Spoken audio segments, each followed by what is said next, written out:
Víš, že stačí přehlédnout 2 čísla a z drobného podnikání může být trestní oznámení? Ne pokuta, trestní oznámení. Tomáš prodával ručně vyráběné věci přes svůj e-shop. Fungovalo to. Obrat rostl, byl z toho nadšený. A pak mu kamarád napsal: hele, ty jsi plátce DPH? Tomáš se zasmál. Nic takového přece nikdy neřešil. Jenže obrat mu přerostl 2 miliony už 4 měsíce zpátky. A lhuta na registraci? 10 pracovních dní od překročení. Tomáš ji propásl o stovky dní. Tenhle příběh si nevymýšlím. Je to jeden z desítek podobných případů, které jsem řešila. A pomohla jsem klientům nastavit DPH tak, aby se nemuseli bát ani pokuty, ani ničeho horšího. Přesně tahle zkušenost mi ukázala, že 90% problémů s DPH nevzniká ze zlého úmyslu. Vzniká z toho, že lidi neznají 3 základní věci. V tomhle videu ti ukážu přesně tyhle 3 věci, kdy se musíš zaregistrovat, jak DPH ve skutečnosti funguje a kde lidi nejvíc chybují.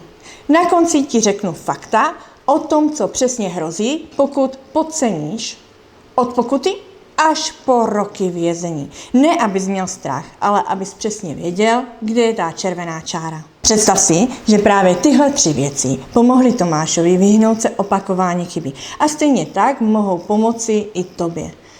Ať vedeš e-shop, malou firmu, nebo si OSVČ na volné noze. Takže, kdy se musíš zaregistrovat? Od roku 2025 platí 2 limity obratu za kalendářní rok. První je 2 miliony korun. Po jeho překročení si vybíráš, jestli budeš plátcem hned nebo až od 1. ledna dalšího roku. Druhý limit je 2 miliony 536 500 korun, zhruba 100 000 euro. A tady žádná volba není. Stáváš se plátcem automaticky hned druhý den po překročení. A pozor! Obrat není zisk, je to součet všech tržeb za zboží, za služby bez daně. Klidně můžeš mít minimální marži a stejně se téhle hranice trefíš, protože finanční úřad sleduje fakturaci, ne to, co ti zbyde na účtu. Další změna. Obrat se už nepočítá za posledních 12 měsíců dozadu, ale za kalendářní rok, leden až prosinec. To je dobrá zpráva, jde se to s nás sledovat, kontrolovat. Špatná zpráva, lhůta na podání přihlášky se zkrátila na 10 pracovních dnů od překročení limitu. Abys tohle nemusel počítat v hlavě, mám pro tebe v popisku jednoduchý checklist, kde si obrat ohlídáš sám a hned víš, kdy je čas jednat. A na prvním odkaze se můžeš seznámit s naší nabídkou kurzu, kde se spoustu věcí můžeš naučit okolo DPH a vše s tím spojeného. A hlavně je můžeš získat i částečně zdarma díky dotacím z úřadu práce. DPH má 2 sazby. Základní 21%, snížená 12%.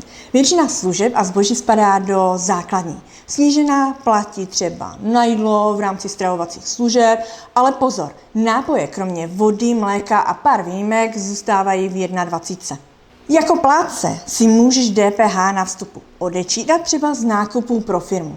Ale i tady je háček. U osobního auta je odpočet zastropovaný na DPH z pořizovací ceny 2 milionů korun. To je maximálně 420 000 korun zpátky. Cokoliv na tuto hranici si neodečteš. A tady je jedna z nejčastějších chyb, co vídám. Lidé si schovávají jen útržek z platebního terminálu. Pro odpočet DPH ale potřebuješ řádný daňový doklad, ne potvrzení o platbě kartou. Bez něj je odpočet úplný pase. Finanční správa dnes automaticky páruje faktury mezi dodavatelem a odběratelem. Špatné číslo faktury, jiné datum plnění a hned ti přijde výzva k vysvětlení. Není to náhodná kontrola, je to systém, co běží v pozadí pořád. A teď to nejdůležitější z celého videa. Pokud chybu zjistíš sám a daň doplatíš dřív, než soud začne vyhlašovat rozsudek, trestnost zaniká. Říká se tomu účinná lítost. Jinými slovy, přiznat chybu a napravit ji včas tě může zachránit v situaci, která by jinak skončila u soudu. Poslední věc v tomhle bloku. Pokud jako plátce hrubě porušuješ daňové povinnosti, finanční úřad tě může označit za nespolehlivého plátce. A to není jen nálepka. Tví obchodní partneři pak ručí za tvoje DPH, takže s tebou přestanou chtít spolupracovat a možná i kamarádit. Teď k tomu, proč je v názvu slovo vězení. Pozdní registrace nebo administrativní chyba sama o sobě obvykle znamená pokutu od finančního úřadu. Nepříjemné, ale řešitelné. Trestní stíhání nastupuje až tehdy, když jde o úmyslné krácení daně, ne o přehlédnutí. Konkrétně trestný čin krácení daně podle paragrafu 240 trestního zákoníku začíná na škodě 100 000 korun. Tam hrozí pokuta půl roku až 3 roky nebo zákaz činnosti. Při škodě nad 1 000 000 korun je to 2 až 8 let.